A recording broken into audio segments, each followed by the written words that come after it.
was apparently some incident or incidents today involving potentially shots being, well, at least warning shots being fired and hundreds Well, yes, Hamas still has weapons. Cindy McCain of the World Food Program was on CBS yesterday with a very different narrative. And we are hearing from the ground today from our reporters and producers and camera crews that this incident was very serious, that it was not Hamas related. I'm not going to address either gossip or complaints or people who knew or weren't included. On Gaza, yes. What is the situation there, as you understand it, with the GHF and their first shipment or shipments? Yes. Well, last week we knew there were some numbers. We weren't able to give everybody some specific numbers, but I have some additional numbers for you as well. We have great news to report out of Gaza. I like being able to be asked about it, and we can talk about the numbers that are going in. The Gaza Humanitarian Foundation, under the humanitarian principles of independence and impartiality, has commenced providing life-saving aid to the people of Gaza who desperately need it. Approximately 8,000 food boxes have been distributed so far. Each box feeds 5.5 people for 3.5 days, totaling 462,000 meals. And so those are the kinds of numbers, I think, as we're looking at what's important in moving that kind of aid through the area.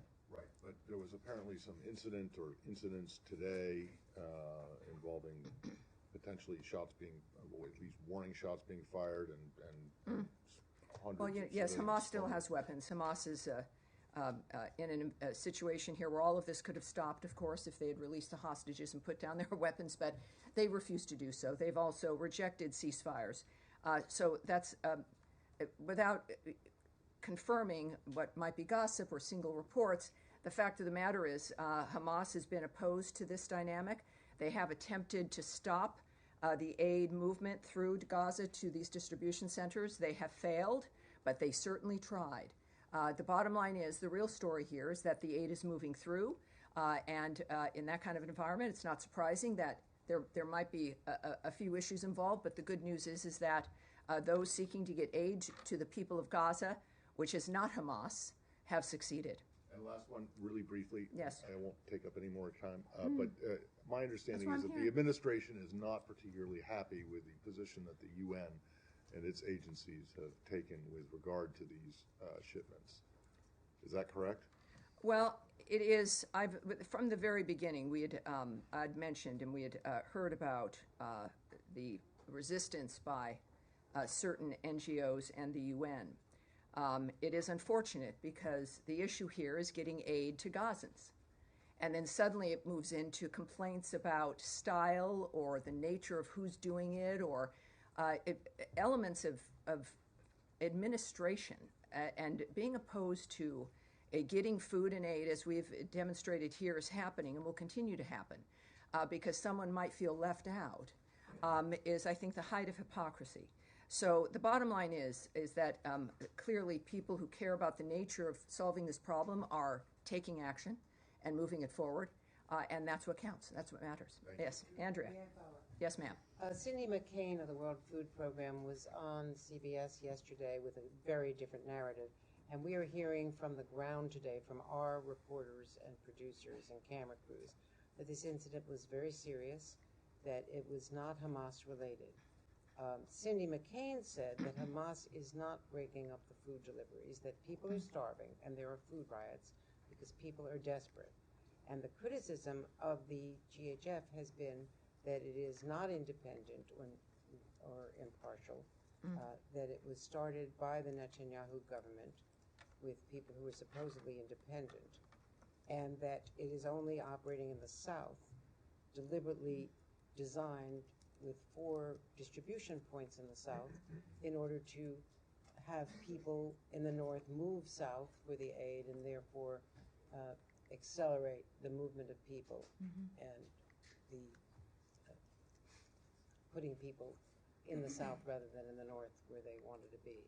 So there are a lot of controversies about this from the ground, yes. from all of our reporting. McCain said that no one had approached the World Food Program, which is still delivering food into Gaza, that people have been desperate. No one she had met with, as you know, the secretary. She said she welcomed that, was grateful for it. that the Rubio and McCain families have been friends for decades, but that they had a frank conversation about what's happening between Israel and the food deliveries, and that no one had even told them about this foundation or given them. Well, or had Andrea, this coordinated is with them in where, any way. again, there's certainly, this is something the world is watching, something we've all cared about getting resolved. It is not an uncomplicated situation. This is, however, the first delivery of major aid, if not the only aid we've been hearing for months. I wish that Cindy McCain had spoken up, that they had found a way to move food into Gaza, because that certainly hadn't been conveyed to us. But now, which if that's the case, that's great. What I do know is that the people on the ground now, as the number I told you, I think is rather significant, 462,000 meals. That's what we're focused on. And that this is, and I'm not going to address either gossip or complaints or people who knew or weren't included or would do it a different way or who's shooting at whom. That Hamas, it's not Hamas. The real story here, the story is that aid and food is moving into Gaza at a massive scale at this point when you're looking at 8,000 food boxes. Was this going to be like going to the mall or through a drive-through? No, it wasn't. This is a complicated environment, and the story is the fact that it's working. I find it difficult that there are people who would go on television shows to complain about a process that is working and moving food into the area. Tammy, Will one it fo- one improve follow-up, over please. time? Would anything that we do improve over time?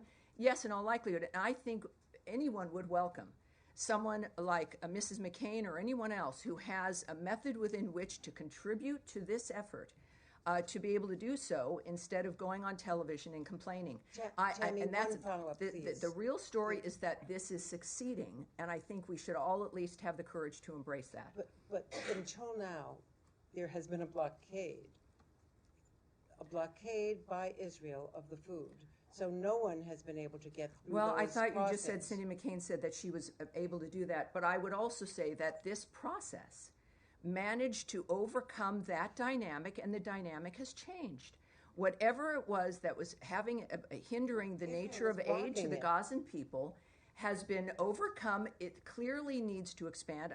I don't speak for this foundation, but clearly we've got to welcome any dynamic that allows getting aid and food into the region, which is happening right now, and that's the story. Nadia. Thank you, Tammy. Two questions. I understand this is the beginning of a process. For the time being, the delivery of food is at two places, which is Tal Sultan and the Murag crossing. Is this any guarantee that people who come from the north to receive this food, are they allowed to go back? Because that's the fear, that basically this is a way to move the population from the north to the south. And do you have any plan that they will expand it to go to other places Well, in it's the not, north? this is not a State Department effort. We don't have a plan. I can't answer that regarding the nature of how certain situations would be responded to. I'm not going to speculate or say what they should or should not do. The Gaza Humanitarian Foundation has an email. They should be reached out to, and that's what I'd recommend regarding plans to expand, plans to make assessments of what's worked and what hasn't at this point, and what changes they might make, and what the goal is. Clearly, the goal is to reach as many people as possible. Can I ask you Yes, about sir. Iran? Yeah. Go ahead, please. The Israeli Minister of Strategic Affairs is in town, according to Israeli media.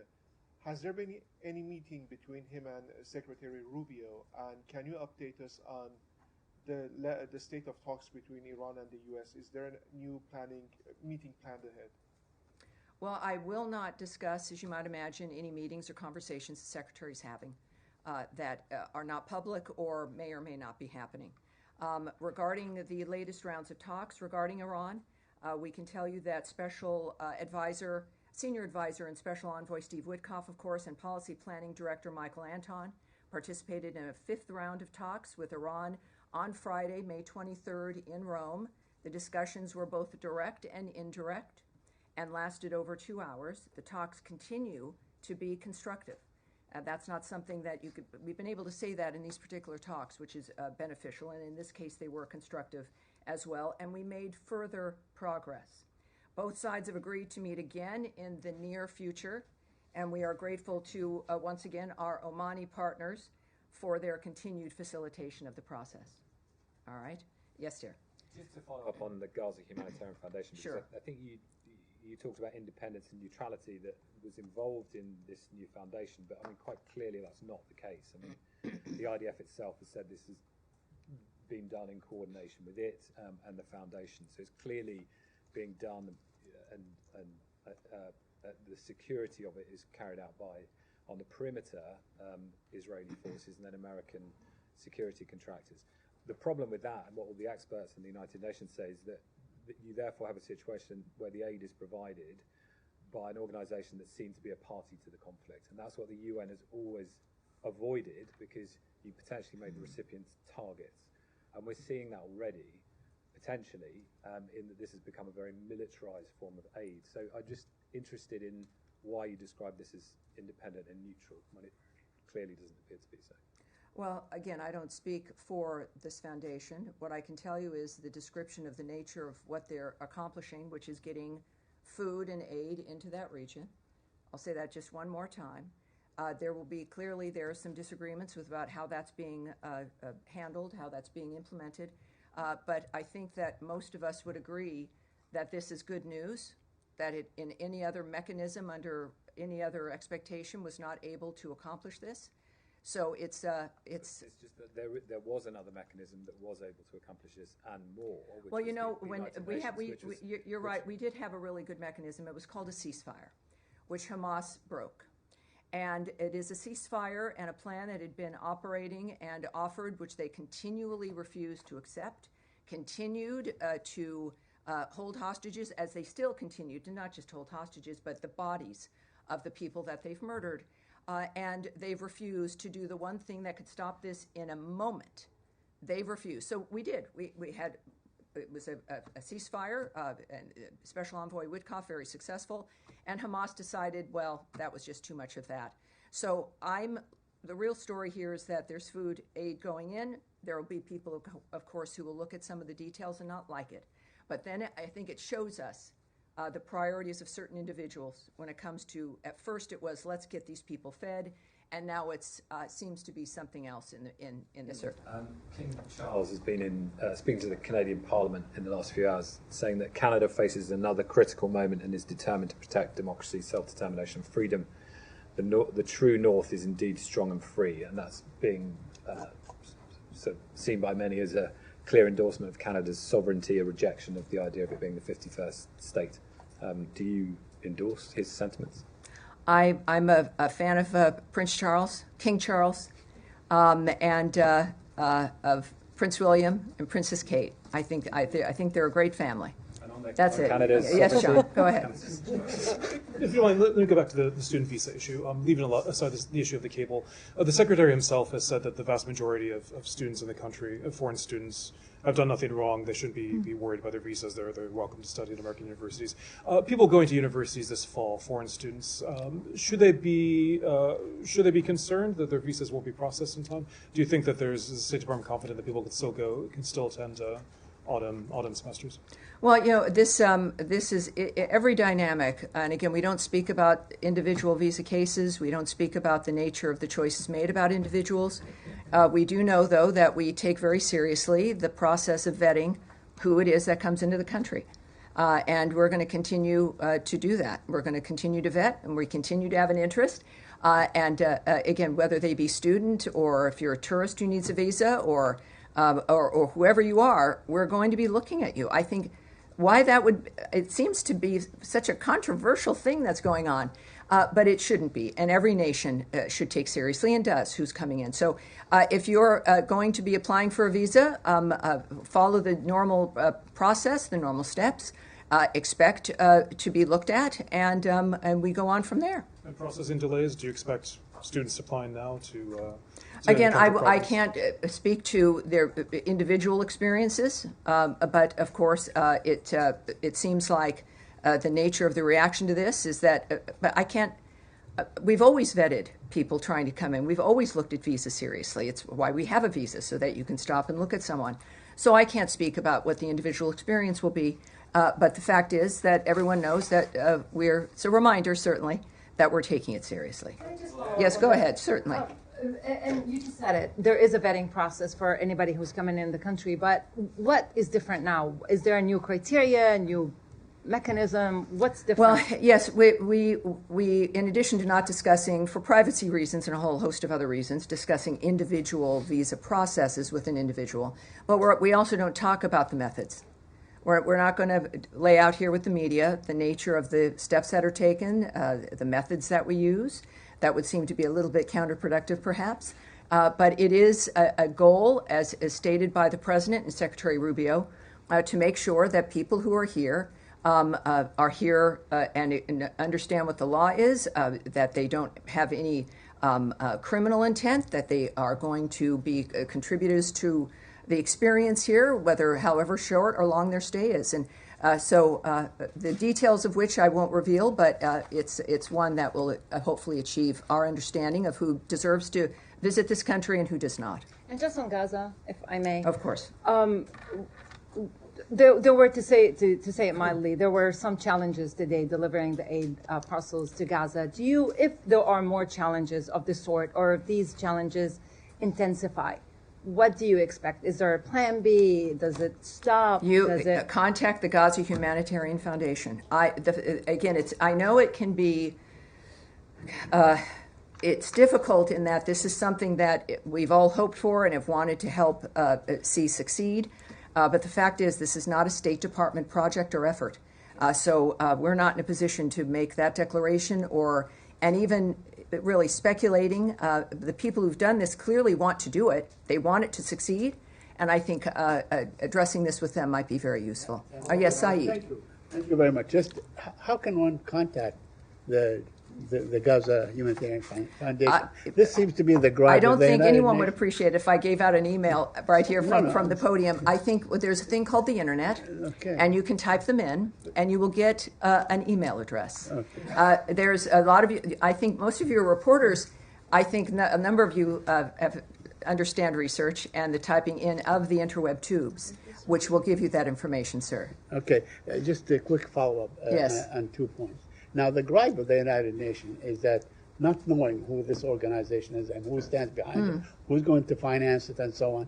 They also say that there are very sparse or a couple of entry points and so on. They need more entry points. Yes, everyone has an opinion. Right. I understand that. What I do know, too, is for the first time ever, Saeed, with your very well-founded concern, I can tell you that over almost 500,000 meals have been delivered into that region. I am pleased to be able to say that to you without dealing with someone or an entity or a group that isn't entirely happy because it's not absolutely perfect or because they would have done it differently. But we finally have that happening. Yes, sir, in the back, right there with with the great hair. You've got great hair, but no, yes, sir. You're pointing. You're doing this. I don't have gray hair. No, I'm not. That's why I'm not pointing. I think you probably do. You, sir. Yes, all right. I have no hair. Well, there you Is go. it me? Okay. Just can you confirm? If No, not. I'm saying not you. The man with the gray hair. Not you, sir. Speak up. I can make Take it. it from Thank you you. very much. Thank you. Sorry. That's all right. If you wait, they run right by you. Right. Yeah. All right. What's your name, sir? What outlet? News. All right. Thank you. Welcome aboard. Thank you very much. As you said just earlier today, the world has been shocked by what's happened in Gaza over the past few days. The silhouette of a little girl. Well, I said it's been obviously it's been shocked over generations about what's Sure. been happening Absolutely, in Gaza, absolutely. and that Hamas certainly has refused to stop that violence. But go ahead. But just in the past few days, we've seen the silhouette of a little girl trying to flee burning classrooms surrounding her, killing people around her. We've seen thousands of Palestinians starved by Israel's blockade, herded between fences as they try to get fed today. A doctor who saw 9 of her children killed by Israeli bombs. All the while, this administration, of course, as we've seen, has sought to deport students who protest this, including one student who wrote an op-ed against this kind of behavior. The administration came in telling Americans it would be more pro-peace, more anti-war than the previous. This is beginning to sound like a soliloquy, sir. Do you have a question, please? Do you have a question, please? I'm curious. Yes, that's a very serious issue, and everyone has your question. Yes. So please ask it. I wonder how you see this administration being more pro-peace or more anti-war in the previous administration, given these kinds of horrors that Americans are witnessing? Yes, well, it is a dynamic where, as I also just mentioned a little bit ago, we did achieve a ceasefire, something which nobody thought would be possible after the heinousness of October 7th, the nature of what had occurred on that day, the fact that there has to be a new way, the president has stated, we have to have new ideas to make a difference so this stops and doesn't go from generation to generation, which all of us have experienced. It's right, wash, rinse, and repeat over and over and over again, every 20 years. And it would never stop. I think that what we've got here is after, I don't know, what has it been, 3 months, a bit over 100 days of President Trump, managing to get, I think, every warring party, every hostile party against other people on this planet to a table to stop. Now, that's the simple part. Making things happen and making it last is another thing. Hamas, we did have a ceasefire. And then Hamas decided once again that that was just not going to do, and they continue to do what they do. That, first of all, again, regarding that particular issues over the last few days, we call on all parties to this conflict to take every feasible measure to mitigate civilian harm. We refer you to Israel for more information on its airstrikes. And we also know, as we all do, and this is one of the things that we've discovered time and time again, that Hamas uses hospitals and other humanitarian areas as human shields. This is why we continue to try to get a ceasefire done, despite the obstacles that Hamas constantly presents. It is apparently their hope that we would just give up and go away, or that the usual status quo would continue. But President Trump is not that person. He's a person who gets it done. And after decades of conflict, I understand you're frustrated after maybe 3 months of it not being perfect yet. But that is what we are going for. We will continue to work for this. It is President Trump's commitment. Yes, sir. Thank you. Gaza, specifically because tomorrow Germany's foreign minister is going to be here and meeting with the secretary. Germany's government has kind of shifted quite a lot in the last few days on their position of support for Israel. They've been, alongside the US, one of the main backers of Israel in this war, and now they're saying, the chancellor saying that the war in Gaza is no longer justified by the need to fight Hamas. So it seems like whatever coalition was left of countries, including the US, backing Israel seems to be getting smaller. Are you concerned that there's even less international support for Israel? Does that influence the way that the US is thinking about this? That one of the main European countries backing Israel is backing again, Chancellor Merz noting that Israel's actions can no longer be justified. The fact of the matter is that Hamas has put the people in Gaza in this situation by launching that attack on October 7th, and by continuing to hold hostages, including the bodies of 4 Americans. And continue, of course, to maintain their weapons. So when we think about actions that can no longer be justified, I think we should adjust ourselves and look at what put us in this position in the first place. Regarding the UK, Canada, France, and any number of others that took disappointing steps last week, unilateral recognition of a Palestinian state, in this case, is unproductive and obstructs ongoing U.S. efforts towards peace in the region. And I think that there's a clear line that has been drawn by President Trump, which again definitely disturbs the status quo, which is that there has to be peace, not just for 6 months, not because there's been a deal made for a year, that this has to be enduring. The entire framework has to change. He's not kidding. He's not kidding, because otherwise, in 5 years or sooner, someone will be in your position, someone else will definitely be in my position, having the same conversation. We can't allow that to continue. That is President Trump's understanding and vision of the change that needs to occur. And the fact is that the status quo does seem to be perhaps the easier thing to maintain, but it's not the one that's going to save lives. All right. Yes. There, right there. Go ahead. Speak up. Yeah. Thank you, Tammy. President Gustavo Petro. No, excuse me, sir. I'm sorry. Yes, that will get you not called on, because you can tell I'm not looking at you. Go ahead. Gaza and Israel. Is there a limit to President Trump patience, let's say, or he will? I'm sure there is. Keep letting Prime Minister Netanyahu doing what he's doing in Gaza, or President Trump at a certain point will say, "Stop, let's." Well, sit down. if you see President Trump, you could ask him directly that. I'm not going to presume. let's say, I know I'm not going to Secretary presume Rubio. President Trump's frame of mind about what he's willing to do or won't do. This is a man who's serious about getting a situation finished, of getting a deal done, of ending the situation which he is clearly confident it can end. My assessment of what he would do, he is him for a reason, and I'm not him. The last thing I think any of us want to do is second guess the president, certainly in this case, President Trump. He's also a human being, even though sometimes, he does more than what the average human being can do. But I feel that, as we've seen today with Putin, that there is a point that he looks at things differently. And how that manifests, just like with everything else in this administration, it will happen quickly. And that's what I've got for you today. Thank you, everyone. Thank you.